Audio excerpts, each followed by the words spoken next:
Kirkira jaalalaa kutaa arfaffaa kennaa darajjeetiin kan barreeffame. Ashama akkam jirtu kabajamtoota hordoftoota qophii Oromiyaa 24 nagayaaf jaalalli tokkummaan bakka jirtan hundumaatti hunduma keessaniif yaa ta'echaa guyyaa har'aas asoosamaa kirkira jaalalaa kennaa darajjeetiin barreeffame kutaa arfaffaa isiniif qabaddeen dhiyaadheera. Namoonni kutaa tokkoffaa lammaffaa fi sadaffaa kanaan dura hin dhaggeeffanne hanga kanaatti asoosamni kun isinitti mi'aawuu waan danda'uuf komentii viidiyoo jalqabaa kanarraatii liinkii isaa waan argattaniif isarraa ilaaluu hin dandeessu. Akkanumallee namoonni chaanalii keenyaaf haaraa taatan immoo anaa dhufsiniin jecha kun Oromiyaa 24 guyyaa guyyaatiin xalayaa jaalalaa fi seenaawwan jireenyaa akkanumallee asoosama nama barsiisuuf bashannansiisuu danda'u isiniif qabattee waan dhiyaattuuf sabskiraayib gochuun maatii keenya ta'aa isiniin jenna. Jaalatamtoonni qophii keenyaas sheerii fi laayik gochuun deeggarsa keessaniin akkuma duraa akka nuuf gootan kabajaan isiniin gaafadha. Sagantaan kun haala kanaan guyyaa guyyaatiin akka inni dhiyaatu kan godhee laayikii fi sheer gochuu keessaniin kan isin na jajjabeessitanidha. Kanaaf immoo hunduma keessan guddaa galatoomaan isiniin jedha. Waaqayyoo bakka jirtanitti fayyaa isiniif haa laatu. Kallachumaan gara soosamichaatti na waliin tura hanga xumura qophii kanaatti turtii gaarii. Kirkira jaalalaa kutaa arfaffaa kennaa darajjeetiin kan barreeffame. Leensaan quba isaa lamaan qabdee ija dogongorsiisaatiin ilaalaa darbattee siree isheerra buufte miirri kennaa ammayyuu qabbanaa'aadha. Isheen akka dhadhaa abidda bu'ee baqxee dhumteetti ijji ishees jaalalaaf marartee kennaaf qabduuf diddiimatee hafuurri ishee so'eera. Suuta jettees cinaasaa teessee qamisii gabaabduu jilbaa olii waan uffattee jirtuuf sarbaan ishee ni calaqqisa. Kennaan fedhii ishee hundumaa beekeera garuu gidduudhaan yaada galaaneetti ce'e. Leensaan qulfii shamizii isaa tuttuqaa caalaa itti siqxe. Kennaanis humna dhabaa deeme. Hafuurri isaaniis ho'aan walitti bubbu'uutti ka'e. Ariifannaan hargansuun isaaniis akkasuma. Gidduu kanaan kennaan namittiin silaa ammayyuu na gubaa jirti jedhee yeroo dubbatu Leensaan cillima miira ishee keessaa baatee ka'e deemna bira saree jettee toriyuun miilla ishee baafattee siree ishee irra ciifte. Kennaan xiqqoo yaada of keessa naannessee galaaniin amalaanis bifaanis amma Leensaan geessu maaliifan of gowwomsaa jechuun yaada isaatti dubbachaa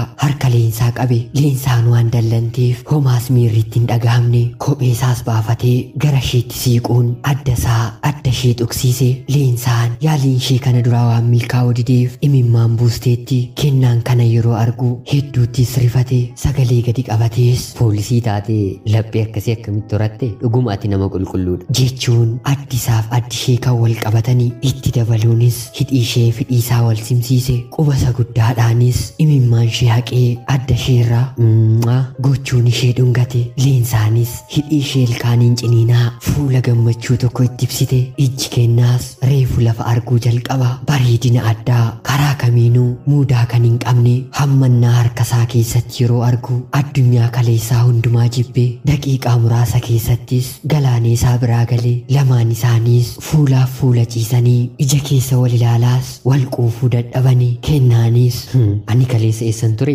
jedhee of gaafate. Yeroo isaa qisaasessuun isaa baay'ee isa gaabbisiise. Leensaan harka ishee mirgaatiin bakka gurra isaa rifeensa isaa qaqqabaa ija keessa laalaa. Kennoo jaalalli walitti dhiyaattee wal baruun baratama. Addunyaa kanarratti namni laphee koo sochoose si qofaadha. Siin kan koo godhachuudhaafis hedduu sitti dhama'eera. Ani akka eenyuyyuu si dhiisuu hin danda'u. Kanammoo haalli kamootoo dhufee ani si dhabee jiraachuu hin fedhu ittiin jette. Kennaanis miira raajeffannaatiin waaqatu na kiise hanga ammaatti niitii namaa hordofuun koo siin naa kennuuf jechuun gammadee waaqa isaa galateeffate. Leensaadhaanis ofitti hammate. Sagaleen Leensaa akka kiilolee miidhaga yommuu dubbattuyyuu muuziqaa caalaa bareeda. Karaa hundumaan Leensaan nama ni boojiti. Kanaafis dhiironni hedduun ni jaallatu. Itti dhiyaatus namni jaalalaadhaaf ishee gaafate garuu hin jiru. Sanas ta'e kana Leensaan nama jaallatte waliin addunyaa biraa keessa seenteet. Kennaanis morma ishee jala yeroo dhungatu miirri ishee gubbaadhaan hanga godaatti ishee weeraree quboota isheetiin shamizii isaa hiikuutti kaate. tasa yaada isheetti deebitees akka ariifachaa jirtu itti beeksise. Kennaan addunyaa yaada haaraa ishee waliin seenee keessaa dammaquun barbaanne. Leensaan garuu otuu isa dharraatuu bor dhabuu waan hin barbaanneef miira ishee suuta to'atte. Dandeettii fi hubannaa ganamaa harmee ishee Samiiraarraa dhaalte. Amalli isaaniillee gonkumaa gargar hin bahu. Cinaacha isaaniitiin siriirra ciisanii ija keessa wal ilaalu. Jaalalleewwan baroota hedduudhaaf wal beekan walitti fakkaatu. Leensaan keessa isheetti isa naannessaa waan turteef garaa ishee ciibsatteetti. Kennaan amma toorarra waan galeef onneen lamaanuu wal simatteetti. Quboota isaatiinis adda ishee haxaa'aa rifeensa ishee luuccessaa. Leensaanis harka ishee mirgaatiin maddii isaaf areeda isaa qaqqabaa ija marartee wal ilaalu. Leensaan hidhii ishee gara keessaatti walitti bubbutaa. Kennoo koos hin jaalladha. Hiriyoota dhiiraa hedduun qaba. Garuu nama hin jaalladhuuf ija addaatiin ilaalu hin jiru. Siif garuu akkana gochaa jiru iyyuu hin beeku. Yogguu ittiin jettu Kennaan ilkaansaa bisiqqi godhee nan carroom. Golgaa hamaan irraa kaasa. Ati nama addaati dhugaa. Garuu boru atis akka galuu na gochuu dhiisuu kee wanta ani irratti ofamanu maali? Jedhee gammachuusaa battalumatti gara gaaffiitti deebise. Leensaan itti fufuun jalqabuma kanaan booddee galaaneetiin galuu jettee waamiin. Yommuu mararsiifachaa waam tokkoffaan ani naaf. Lammaffaa immoo ammayyuu jaalala ishee of keessatti kuusaa deema. Kun immoo akka ati isheen irraanfanneef dhiibbaa sirratti qaba. Kan biraa immoo namni hundinuu tokko miti. Isheenis sababa mataa ishee qabaachuu malti. Jaalalli murtoodha. Yoo murteessite immoo haalli kamuu akkasii hin daangessine seenaa haadha koo Samiiraa fi abbaa koo Gammadaa si taphachiiseera. Ati na jaallannaan na amanuurraan kan hafe filannoo biraa hin qabu. Addunyaa keenya irratti namni hunduu jaalala keessatti wal dhibuu ni danda'a. Wal danda'anii jaalala yoo baay'isan garuu baroota hedduuf jaalala mi'aawaa keessanii jiraatu. Ati immoo anaaf nama jalqabaadha. Jaalalli na keessa jiru dhuguma si keessa jiraannaan yeroo jalqabaaf eenyummaa koo osoo hin qusatiin namni ani itti of kennus si'i. Ati immoo yaadni kee guutummaan kaleessarra jira. Bilbilumallee yeroo namaa bilbiltu baay'istee ni boonta. Walitti dhufeenya keenyaaf anatu aarsaa kaffala. Yeroo kanatti ati mana ijaaruuf maatii dhaabuufillee waan yaadaa jirtu natti hin fakkaatu. Ittiin jechi Leensaas onnee kennaa keessa afuufamee taa'e. Innis bilchina yaada ishee ajaa'ibsiifatee akka nama umuriin ishee fagaateetti haasofti. Qalbiif miira kennaas bitte. Kennaanis ol ka'ee harka ishee qabee akka isheen dhaabattu gochuun laphee isheef laphee isaa erga walitti buusee booda harka isaa lamaaniin dugda ishee qabuun dugda isaatiin immoo balbala manaatti hirkate. Lamaan isaaniiyyuu hidhii isaanii walitti qadaadanii humni isaan keessaa ba'u qaama keessa fiige. Leensaan gidduutti nagaan bulii hedduun si jaalladha jettee gara siree isheetti deebite. Kennaan miira isaanii hedduu booji'ame otuu hammatee bulee hawwi isaa guddaas ture.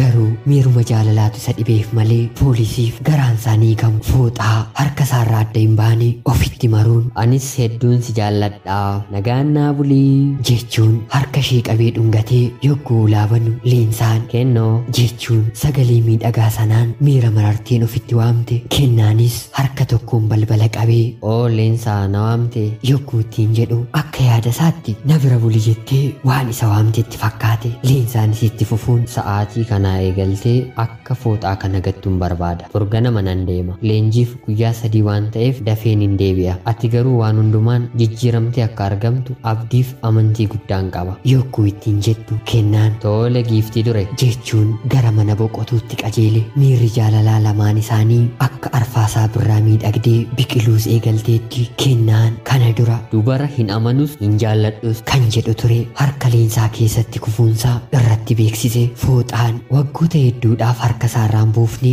har'a yommuu addaan harkisu bakka 10tti hirame. Fooxaama akkas daftee ciccittu harkatti baachaan ture ofittis jedhe keessa isaatti. Hiriyaan Kennaa guutuun waa'ee seenaa fooxichaa waan beekuuf ilaa argite wanti nuti gatii guddaa fi xiyyeeffannootti goone garuu jabinaa fi maalummaa hundeesaa kan hin beekne laafoof kan faayidaa hin qabnedha. Jaalala hundee hin qabneef hundee maali? Baaluma kan hin qabneef waggoota hamma kanaa maraachuun kee siin miti anaan na guba ittiin jedhe. Guutuu waliin jireenya hadhaa'aa waan waliin dabarsaniif yeroo hunda gaddaaf galaaneetti garuu yeroo hunda deddeebisuun natu qoricha qotaaf jedhee kan dhaadatu ture. Amma Leensaadhaan akka ajaa'ibaatti jajaafii jira. Guutuun qaamuma guddata malee umurii umriin isaas ijoolleedha. Sibiila waan kaasuuf qaamni isaa qaama namaa otoo hin taane qaama bineensaa fakkaata. Gurraachina isaaf qaama isaa laaltee shamarri hin hawwine lafa kanarra hin jirtu. Leensaanis akkuma adaamaa geesseen kennaadhaaf bilbilte. Kennaanis dafee kaasee jaalalli haaraan isaan gidduutti qabate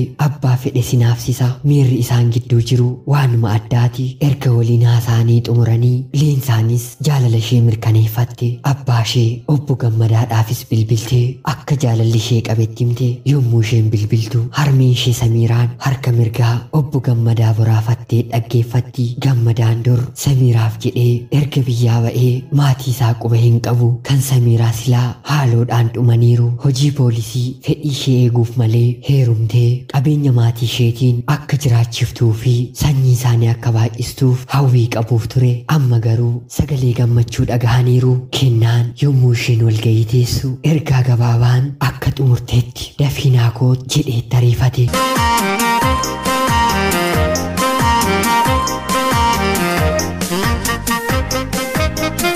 Itti fufa.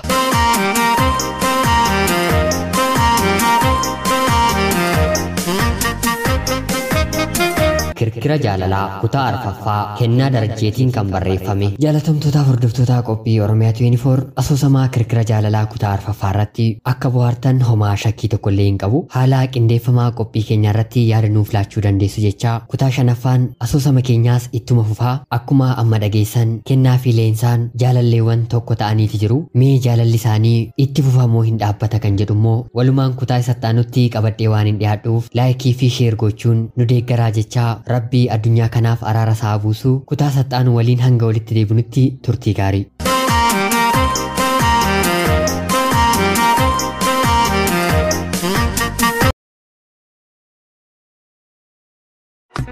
Warri kun! Hey! Warri kun!